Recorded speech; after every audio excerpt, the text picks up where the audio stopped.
Today I want to speak to you about discouragement. When you are discouraged, what do?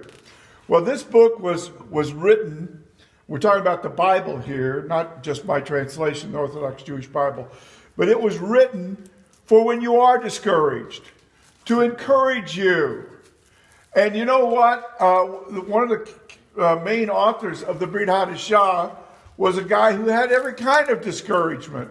As a matter of fact, the 2 or 3 of the letters that he wrote at the end, the sword of Nero was hanging over his head, and imminent martyrdom was his fate at any moment while he was dictating these letters.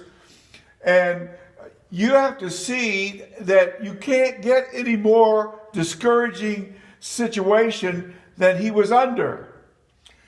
But because he knew that God had called him and that all things work together for good for those who are called, he could never be completely discouraged.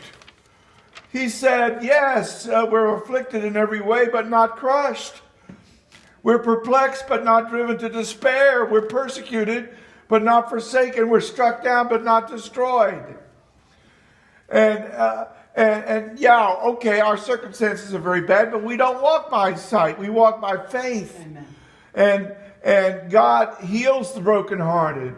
And we know that for those who love God, who are called, hallelujah, God works everything for good. So if you're broke, he's going to work that for good.